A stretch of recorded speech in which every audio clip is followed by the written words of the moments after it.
I got another one for you. Insurance carriers and construction consultants auditing emergency services bills after services have been performed.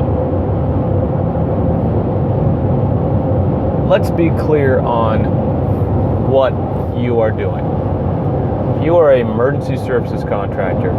You are going out in the middle of the night and rescuing people from disasters, sucking out sewer out of crawl spaces and basements, moving contents out of harm's way, setting up drying systems so structures and contents aren't further damaged. You are providing a service, right? And your contract is with whom?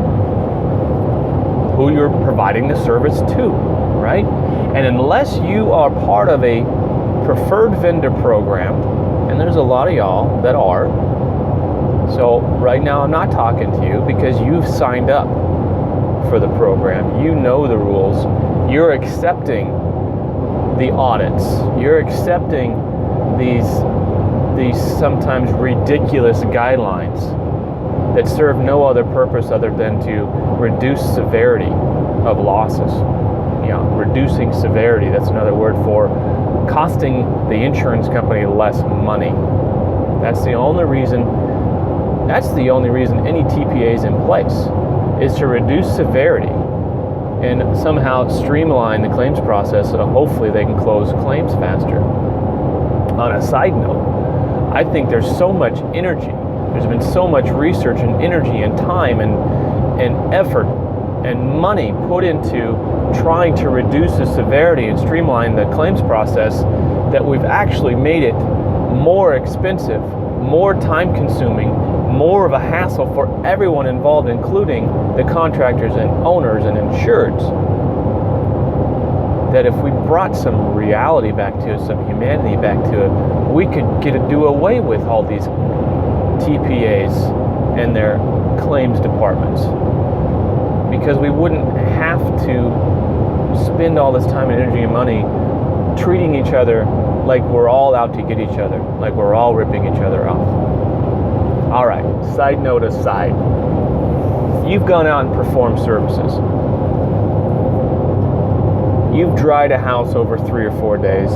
You've put together an estimate to the best of your ability, and you've submitted that estimate to the insurance carrier for reimbursement.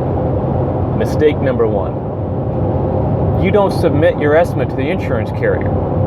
You could CC them on an email to your client, but your client is who needs to receive that invoice, and it's not an estimate. It's an invoice. Just because it comes in Xactimate format does not make it an estimate. It is cost incurred. It is a time and material invoice for services rendered. So for a carrier, for an adjuster to come back and say, well, I can't audit, I can't adjust this estimate without your drawing logs. I don't care. I don't care what you do with it. My client owes it. I performed a service. People on your program, yeah, they are required to submit their drawing logs. Okay. But if you're not on the program, you're not required to do that. There's no obligation in the insurance policy. And let's talk about that. There's no obligation in the insurance policy that you submit yourself to a TPA. You submit yourself to a vendor program. Carriers push their vendor programs real hard because they can control it. They can control the people in that program because they're obligated. They're contractually obligated. Hey, we're going to give you a ton of work in exchange. You just got to follow a couple rules. Well, the rules are designed to reduce severity. Now, I get the original intent. All right, the original intent behind drawing logs and auditing of these invoices is because mitigation contractors were cutting a fat hog. they were taking advantage of the situation, taking advantage of the system, and making way more money than were probably justified. All right, so there had to be some controls. There had to be a way to document and justify these things. And to a certain extent, that's still needed. You still need to be able to do your own drying calculations as a carrier and look at a structure and look at a building and do your calculations, say, oh man, there's really only two evolutions, or two large dehus would have dried this structure adequately, and you had 6. I think that's a bit excessive. That is fine. I can get behind that. What I can't get behind is holding up a legitimate bill because someone didn't take drying records. Hey, we're not all professionals, right? We're not all. Well, I am. Let's keep that straight. Not everyone that does mitigation is the most experienced in mitigation, but they still went out in the middle of the night. They still dried a building in a certain amount of time, and you're taking away that effort. You're taking away that good faith by saying, I'm not gonna pay this unless you show me drying records, or that. I see you had an extra large dehumidifier there. Yeah, and you did. Maybe you had a 7000 XLI from Dry-Ease out there. And you do your calculations, well, you should have only had a large dehumidifier out there, so I'm not going to pay you for that. Well, guess what? That was on the truck. And it doesn't matter what you think I should have had. You weren't there in the middle of the night. All right, you didn't respond to this thing. And that's the other thing about desk adjusters and TPAs. They don't know what it's like in the real world. They've never had to go out in the middle of the night and suck out water or help someone who's crying and doesn't know what to do. They've never had to warranty a job 2 years later when it leaks or it smells of smoke. No, they don't care. They've never had to make money. They've never had to make a profit at the end of the year. So it's just frustrating. So don't submit yourself to it. Submit your invoice to your client and say, hey, this is the best I could do. If there's a legitimate thing that I missed, or a legitimate thing that I made, a legitimate mistake I made, own up to it. Own up to your mistakes and adjust your bill accordingly.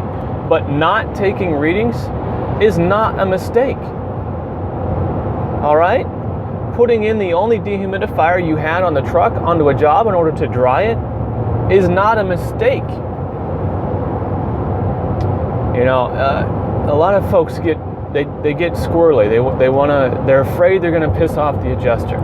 Well, I might get more work out of this adjuster if I do them right. Guess what? I've been doing this 20 years. Guess how many times I've had adjusters stick their neck out for me or go above and beyond to get me onto a job. This many times. Goose egg.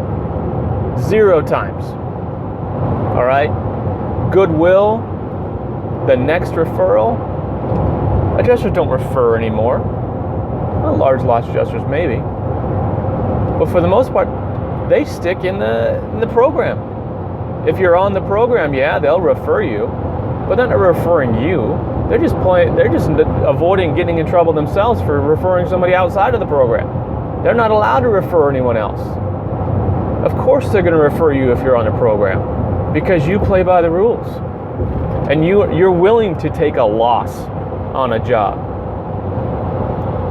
with the maybe of a larger loss. Make it up on the next one. How many times have I heard that? A lot.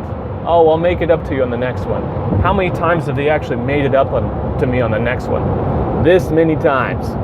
Goose egg. All right?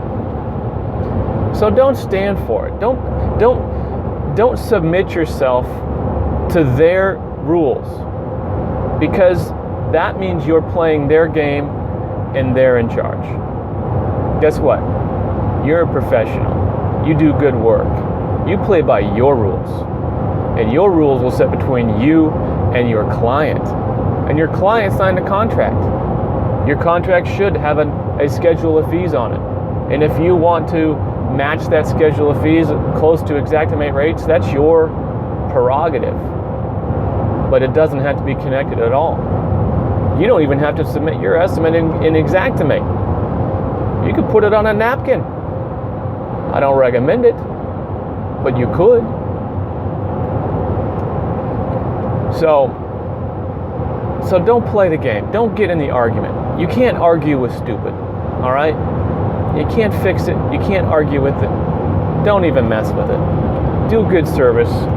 Be honest, truthful, have integrity, and maintain that integrity by not lowering yourself to somebody else's shifting standards and guidelines that don't really exist. They only exist in somebody's head or some in the playbook that adjusters are said to play. We don't pay for that. That's included. That's just the playbook they tell adjusters. None of it's written down. You ask an adjuster to put something in writing, see how far that goes. Oh, you don't pay for that. Well, could you restate that for me in an email so I'm clear for my records going forward? I've been kicked off programs for saying that. Oh, you want to piss off an adjuster? You want to get the manager or the vendor coordinator to call you? Ask them to write that shit down. Yeah, could you put that in an email, that overhead and profit? Yeah, you guys don't pay overhead and profit. Go ahead and put it in an email. I just want it for my records. They will not, because they can't legally say that. There's nothing in the policies that says they don't pay overhead and profit. They just browbeat people enough people agree to that eventually the adjuster believes it's true because they've said it enough times and people have gone along with it enough times. It made it true by default. But a default true is not a real truth. Stick to your guns. Be brave out there. Give me a holler if you need some advice. We'll see you.